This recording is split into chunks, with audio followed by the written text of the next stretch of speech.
तो दोस्तों, एक और नया दिन और मैं बलजीत परमार हाजिर हूँ एक नई कहानी, एक नया किस्सा लेकर। कल और आज 2 दिनों में गोवा में बहुत बड़े एक्शन हुए हैं।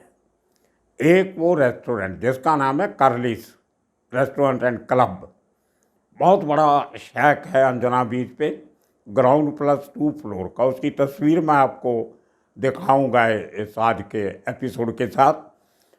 ये वही क्लब है जिस क्लब में अपनी मौत के एक शाम पहले सोनाली फोगाट ने अपने दोस्तों के साथ डांस किया था। कहते हैं ना कि जब गोवा जगह ऐसी है कि मौज मेला करने के लोग जाते हैं, और उसी रेस्टोरेंट में कुछ ना कुछ होता रहता है। उसका जो क्लब है वो पूरे गोवा में फेमस है डांसिंग के लिए और नाच गाने के लिए। Local singers, western music, Indian music, local Goan music, सब कुछ वहाँ पे डिफरेंट रूम्स में चलता है। और खाने के लिए बहुत मशहूर है। लॉबस्टर उसका जो है वो शायद पूरे गोवा में मशहूर है, वहाँ पे जो बनाया जाता है। बहुत बड़ी किचन है और उसकी जो प्रेपरेशन है वो बहुत बढ़िया गिनी जाती। ये कुछ कारण है कि वहाँ पे इंडियन और फॉरेन टूरिस्ट ज़्यादा जाते हैं। तो उसी कर्लिस रेस्टोरेंट कम बार कम क्लब, और उसमें रहने के कमरे भी हैं। तो उसमें एक दिन पहले जो पार्टी हुई, उस पार्टी में आपने देखा होगा, टीवी चैनल दिखा रही है, मैंने तो कल ही बता दिया था कि उसको ड्रग जो है वो ज़बरदस्ती पिलाई गई होगी और उसको बाथरूम में 2-3 घंटे बैठा के रखा गया ताकि उसको बाहर जाए तो कोई देख के इलाज करवाना नहीं शुरू कर दे। वो इरादा मारने का था जो अल्टीमेटली उन्होंने पूरा किया उसी रेस्टोरेंट में। ये पहला किस्सा नहीं है कि वहाँ पे ड्रग मिली हो। और आपको शायद मालूम होगा कि पुलिस ने 2 लोगों को और अरेस्ट किया है। उनमें से एक वहाँ का एक ड्रग पेडलर है जिसका नाम है दत्ता गांवकर। उसको पुलिस ने कल अरेस्ट कर लिया था। और आज सुबह उस कर्लीस बार और डांस बार में उस क्लब के मालिक न्यूनिस को भी अरेस्ट कर लिया गया है। ये बहुत बड़ी बात है, गोवा पुलिस का बहुत बड़ा एक्शन है, क्योंकि जो मालिक है न्यूनिस वो बहुत पावरफुल आदमी है गोवा का। मंत्री, संतरी, बड़े बिजनेसमैन, इंडस्ट्रियलिस्ट, हिंदुस्तान भर के वीआईपीज, पॉलिटिशियन, बदमाश, अंडरवर्ल्ड वाले सब उसको जानते हैं। बहुत बड़ा नेटवर्किंग उस आदमी का है और उसको पकड़े जाना इस केस में ये गोवा पुलिस का बहुत श्लाघायोग काम है। और पकड़ा क्यों है? इसलिए कि जब ये पता चला कि एक ड्रग पेडलर ने, दत्ता गांवकर ने, जो MDM जो एक ड्रग आती है, केमिकल सिंथेटिक ड्रग, वो वहाँ पे बेची। और उसके जब पुलिस ने छापामारी की, जो CCTV फुटेज थी उसको देखा गया, तो एक बाथरूम में से और ड्रग पाई गई। अब क्योंकि मालिक है, उसके किसी और ने भी रखी होगी तो मालिक की मर्जी से रखी होगी, इसलिए मालिक को, न्यूनिस को आज पकड़ लिया गया। ये बहुत बड़ा एक खबर है जो गोवा से आई। और ये पहली बार नहीं है कि उस बार का मालिक न्यूनिस का पुलिस के साथ पंगा हुआ हो। आपको बहुत से लोगों को याद होगा जो हमारी उम्र के हैं, कुछ सीनियर सिटीजन्स हैं। 2008 में गोवा में एक बहुत बड़ा स्कैंडल हुआ था जिसने पूरे गोवा को हिला के रख दिया था। वो था स्टारलैंड किलिंग मर्डर केस। एक छोटी सी उम्र की इंग्लैंड की लड़की घूमने फिरने गोवा आई थी। उसको इसी बार में, कर्लिस बार में ड्रग किया गया। उसको ज़बरदस्ती कुछ लोगों ने ड्रग पिलाई। उसके बाद उसको वहाँ से नशे की हालत में नज़दीक के एक और शैक, जिसको लियोज शैक कहते थे, वहाँ पे ले गए। शैक वहाँ पे गोवा में जो समुद्र के किनारे पे टेम्परेरी लगते हुए स्ट्रक्चर बनाए जाते हैं लकड़ी के और ऊपर घास फूस की छत, वो आजकल तो बहुत मजबूत हो गए, लेकिन नाम उनका शैक ही है क्योंकि वो लकड़ी का ज़्यादा इस्तेमाल किया होता है। देखने में वो ऐसी झुग्गी, बड़ी सारी झुग्गी झोपड़ी लगती है, लेकिन बहुत पॉश तरीके से बनाई गई होती है। तो लियोज शैक में ले जाके, जो समुद्र के किनारे पे ही था, अंजना बीच पे था, वहाँ पे जाके उस लड़की को और नशा करवाया गया और उसके साथ रेप किया गया। उसके बाद उसको बुरी तरह इंजर्ड हालत में समुंदर के किनारे पे छोड़ के दो शख्स रफूपोश हो गए। उन दोनों को बहुत दिनों के बाद पकड़ा गया। पहले तो पुलिस ने उस केस को रफा दफा करने की कोशिश की क्योंकि यही नूनेस उसमें इन्वॉल्व था। इसके बाहर से ही उस लड़की को उठा के लेके गया था। तो बहुत शोर शराबे के बाद ब्रिटिश की सरकार ने दखल दिया। स्कॉटलैंड यार्ड तक के लोगों ने चिट्ठियां लिखी हमारे यहाँ। कांग्रेस की सरकार थी, सब केस को दबाने में लगे थे कि गोवा की बदनामी नहीं होनी चाहिए। लेकिन अल्टीमेटली एक बहुत लंबी जद्दोजहद के बाद वो केस रजिस्टर हुआ, लेकिन तब तक बहुत सारी एविडेंस ख़त्म कर दी गई थी। जितने लोग इसमें इन्वॉल्व थे किसी का सामने नाम नहीं आया। दो लोगों को जिनको आज भी माना जाता है कि उनका इतना बड़ा हाथ नहीं था, जो उनको फंसाने के लिए कुछ और लोग थे, इनको पेश करके इनको हाजिर करवा के ये केस को निपटाया गया। वो एक फर्नांडिस था, कोई एक करवालो था। उनको 10-10 साल की सज़ा 11 साल के बाद 2019 में हुई थी। वो भी तब जब लोअर कोर्ट ने उनको बरी कर दिया, सबूत नहीं थे। उसके बाद बहुत हंगामा हुआ तो केस सीबीआई को देना पड़ा। सीबीआई ने दोबारा जब केस चलाया तो उनको जाके सज़ा हुई और वो दोनों जो शख्स हैं वो सज़ा उन्होंने अपनी वो काट रहे हैं। तो इस तरीके से स्कारलेट किलिंग केस बहुत बड़ा केस था, जिसमें लोगों को उस समय पे दहला के रख दिया था। काफ़ी महीने तक टूरिस्ट ने अंजना बीच पे जाना बंद कर दिया था। बात वहीं ख़त्म नहीं होती। ये शख्स बड़ा बड़ी उस इतने बड़े केस से ये आदमी बिना खरोच के बच के बाहर आ गया और इसके साथ और जो पावरफुल लोग थे उनका भी कोई बाल बांका नहीं हुआ। 4 साल के बाद उसकी बॉडी जो थी स्कारलेट लड़की की, वो इंग्लैंड की एक मार्ग में पड़ी रही क्योंकि केस चल रहा था। केस ख़त्म होने के बाद 4 साल के बाद इंग्लैंड में उस लड़की का अंतिम संस्कार हुआ था। ये अपने आप में एक बहुत रेयर किस्सा है। मैं इसलिए सुना रहा हूँ कि ये सब वारदात उसी जगह से जुड़ी हुई है जिसमें आज से 3 दिन पहले 4 दिन पहले सोनाली फोगाट का कुछ दिन पहले वहाँ पे यह हादसा होता है। वहाँ पे कुछ तस्वीरें आपने देखी होगी। एक तस्वीर में वो पैंट शर्ट पहन के अपने पीए के साथ डांस कर रही हैं, बहुत अजीब सा डांस है। और दूसरे में नशे के दूसरी एक वीडियो में जो सुधीर संगमा है वो उसको ज़बरदस्ती कुछ पिलाते हुए दिखाई दे रहा है। वो वीडियो भी आपने देखा। उसके बाद कैसे सोनाली फोगाट लड़खड़ाते हुए चलते सीढ़ियों की तरफ जाती है, वो वीडियो भी आपने देखा।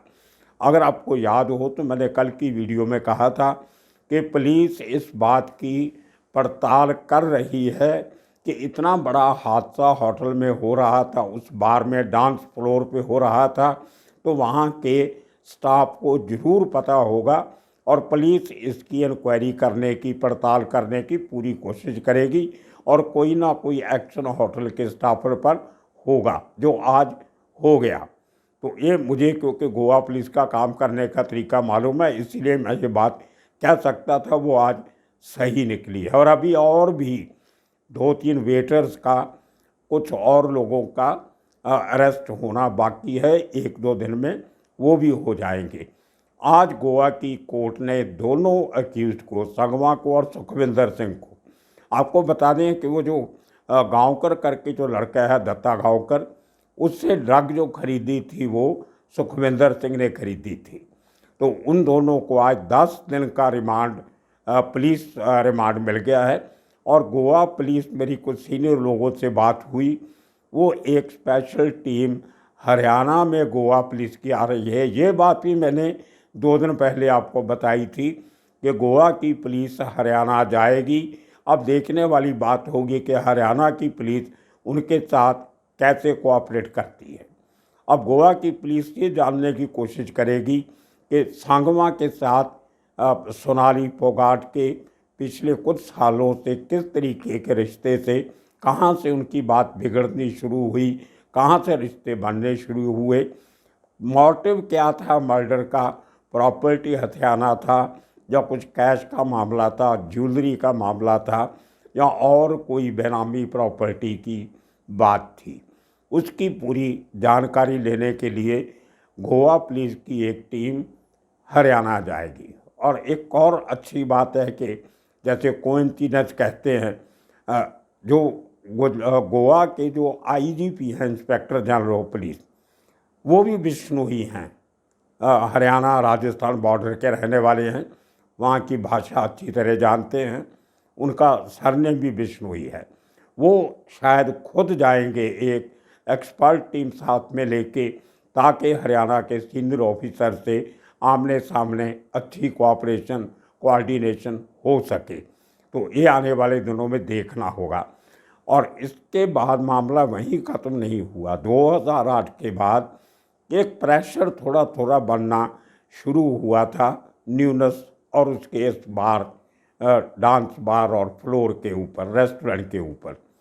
2017 में जब हमारे पर्रिकर साहब चीफ मिनिस्टर थे, जो पहले अपने डिफेंस मिनिस्टर से हिंदुस्तान के, वो चीफ मिनिस्टर बन के गोवा जाते, उनको 2017 में शिकायत मिली कि इस शैक में, इस रेस्टोरेंट में गलत किस्म की कार्रवाइयाँ हो रही हैं। उन्होंने अपने जो फूड एंड ड्रग उनका जो डिपार्टमेंट था उसको बोल के एक सरप्राइज रेड वहाँ पे कंडक्ट की। वहाँ पे 30 किस्म की खामियां पाई गई। उसकी किचन का जो तरीका था, सफाई के हिसाब से, हेल्थ एंगल से, उसका धुआं कहाँ जाता है, किचन में जो यूटेंसिल्स हैं वो कितने गंदे थे, और जो खाने का सामान प्रिपेयर करने में कलरिंग जो की जाती थी वो केमिकल्स की कलर थी। ये सब करते करते उन लोगों ने 30 खामियां पाई और उस होटल को टेम्परेरीली बंद कर दिया गया था। उसी दौरान इसी होटल में, कम रेस्टोरेंट में, इसमें से 750 ग्राम वो क्या बोलते हैं, गांजा, वो पाया गया और उस समय भी इसी न्यूनस को अरेस्ट किया गया था। अब जितने लोग लोकल्स हैं वहाँ पे, वो दबी आवाज़ में सब बोलने को तैयार हैं, खुल के कोई नहीं बोलता, क्योंकि न्यूनस की दादागिरी वहाँ पे इतनी चलती है। आज मैंने कुछ लोगों को उस अड्डे की फ़ोटोग्राफ खींचने के लिए बोला, 3 लोगों ने मना कर दिया, इंक्लूडिंग अ फॉर्मर सरपंच वहाँ के नज़दीक के गांव का, कि सर वहाँ जाना खतरे से खाली नहीं है, मुझे फ़ोटो खींचते किसी ने देख लिया तो मेरे साथ दुश्मनी निकालेंगे। इतना हुआ इस बार कम रेस्टोरेंट के मालिक का है। और मुझे मजबूरी से एक साल पुरानी तस्वीर जो है वो आपको आज दिखानी पड़ रही है। आज के दिन में वहाँ एक प्रेस रिपोर्टर, मेरे अच्छे दोस्त हैं, बॉर्डरिंग भी हैं, उन्होंने अभी वहाँ से जाने से इनकार कर दिया कि और कुछ बोलिए मैं कर देता हूँ, इस बार रेस्टोरेंट की फ़ोटो खींचना खतरा है। तो इतना बड़ा हुआ इस आदमी का है। और वहाँ इस किस्म के लोग जाते हैं, इसीलिए जाते हैं कि वहाँ पे उनको कोई रोकने टोकने वाला नहीं, उनकी कुछ सेफ्टी सिक्योरिटी होती होगी। शायद 2008 के बाद, स्कारलेट किलिंग केस के बाद, इन्होंने कुछ सिक्योरिटी के बंदोबस्त किए होंगे, जहाँ पे जो टूरिस्ट हैं अपने आप को सेफ या प्राइवेसी उनकी जो है बनी रहती है। लेकिन किसी को ये पता नहीं था कि वहाँ हर जो पेड़ वेड़ अंदर लगे हुए हैं छोटे मोटे, उनमें छुपा के कैमरे लगा रखे हैं, सीसीटीवी कैमरा। ये तो गोवा पुलिस की मुस्तैदी थी कि उन्होंने समय पे जाके वो सीसीटीवी फुटेज निकाल ली। अगर कुछ घंटे की देरी हो जाती तो ये सब सीसीटीवी की फुटेज डिलीट कर दी जाती। तो ये एक अपने आप में मुद्दा है जिसकी जांच हो रही है। और कुछ पोर्शन जो है सीसीटीवी फुटेज का वो ऑलरेडी डिलीट कर दिया गया था। ऐसी खबर भी मुझे कुछ मेरे सोर्सेज ने गोवा से बताई। तो ये इस अड्डे की, जहाँ पे इतनी सब ये बदमाशियाँ बदफैलियाँ चलती हैं, उसका एक पुराना इतिहास है, हिस्ट्री है, क्रिमिनल हिस्ट्री है। अब इस केस में आगे देखने वाला होगा कि गोवा की पुलिस इस केस को आगे बढ़ाती कैसे है। वहाँ पे जो इलीगल एक्टिविटीज़ होती हैं, जैसे 2017 में पर्रिकर साहब की सरकार के टाइम पे इतनी गलतियाँ पकड़ी गई थी, उसके बाद इतनी जल्दी वो लाइसेंस दोबारा कैसे मिल गए। हालांकि सुप्रीम कोर्ट की एक जजमेंट के मुताबिक समुंदर के इतना नज़दीक कोई कंस्ट्रक्शन हो ही नहीं सकती। इन लोगों ने उसको नीचे लकड़ी के पिलर लेके बना के ये कहते हैं कि ये परमानेंट स्ट्रक्चर नहीं है, लेकिन ग्राउंड प्लस 2 फ्लोर का स्ट्रक्चर अगर समुद्र के किनारे बन सकता है तो ज़रूर कहीं ना कहीं उसमें इलीगैलिटीज़ होंगी और सरकार को इसके ऊपर कोई ना कोई एक्शन लेना पड़ेगा। अब देखने वाली बात यह है कि अगर शरेआम गोवा में आज के दिन में हरियाणा से गए हुए लोग बड़े हाई प्रोफाइल थे, वो बड़ी आसानी से ड्रग जो है ढूंढ लेते हैं, भले सिंथेटिक ड्रग हो, तो आप अंदाज़ा लगा सकते हो कि टूरिस्ट जो हैं वो गोवा में किस लिए जाते हैं। बहुत सालों से, जब से मैं गोवा जाता हूँ 1980 के करीब से, अंजना और बागा दोनों बहुत नोटोरियस बीच हैं। जो साउथ गोवा के बीचेस हैं वहाँ पे इतना कुछ ये ड्रग का दूसरे धंधे बहुत कम हैं, लेकिन ये 2 बीच जो हैं ये काफ़ी बदनाम या नोटोरियस आप कह सकते हो, उस कैटेगरी में आते हैं। तो इसके ऊपर अंकुश लगाना भी बहुत ज़रूरी है। हालांकि अभी टूरिस्ट सीज़न नहीं है। जब अक्टूबर, नवंबर, दिसंबर, जनवरी में टूरिस्ट सीज़न शुरू होगा, लाखों की गिनती में टूरिस्ट आएंगे दुनिया भर से, तो वहाँ पे ये ड्रग का जो यूज़ है, इस्तेमाल है, सप्लाई है, वो कितनी बढ़ेगी इस बात का अंदाज़ा आप लगा सकते हो। आपको हैरानी होगी कि टूरिस्ट को लेके उतने चार्टर्ड फ्लाइट्स मुंबई में नहीं आती जितनी गोवा में आती हैं। देश विदेश से लोग जहाज़, प्राइवेट जहाज़ लेके भर भर के लोगों को लाते हैं, टूरिस्ट को। एक ग्रुप को छोड़ जाते हैं, थोड़े दिनों के बाद दूसरा ग्रुप आता है और पहले लोगों को वापस लेके चले जाते हैं। तो चार्टर्ड फ्लाइट्स का गोवा का जो एयरपोर्ट है वो हब है, गिना जाता है। तो ये आने वाले दिनों में सोनाली फोगाट केस में कुछ और बड़े खुलासे आने की बहुत बड़ी उम्मीद है। और सी बहुत सारी बातें गोवा पुलिस को पता चली हैं। उनके मोबाइल फ़ोन जो थे उनमें से काफ़ी इन्फॉर्मेशन मिली है और उनको उनकी खोज पड़ताल के लिए फोरेंसिक लैब में उनको साइबर सेल को भेजा गया है। तो बहुत सी बातचीत, किन लोगों के लास्ट स्टेज पे फ़ोन आए, कौन बड़े लोग थे, कौन छोटे लोग थे, कौन सस्पेक्ट हो सकते हैं उनमें, कौन नहीं हो सकते हैं, ये बातें आने वाले दिनों में सामने आएंगी। और एक तो सबसे बड़ा सवाल उठ के सामने आ रहा है कि बीजेपी जैसी एक डिसिप्लिन पार्टी जिसको कहा जाता है, पार्टी विद अ डिफरेंस, उसके जो इतने सीनियर कार्यकर्ता हैं, महिला विंग की वाइस प्रेसिडेंट, वो इस किस्म की हरकतें, नाइट लाइफ, आधी रात को करना, डांस करना, शराब पीना, ये करना, वो करना, और उसका ड्रेस सेंस वो, हालांकि हमारा कोई हक नहीं बनता किसी की पर्सनल चॉइसेस पे टिप्पणी करने का, लेकिन when you are in a public field, आप एक जिम्मेदार अहदेदार हो, तो उसमें कई बातों का ख्याल रखना पड़ता है। शायद यही कारण है कि बीजेपी अब बैरस फील कर रही है, इसीलिए कोई भी लीडर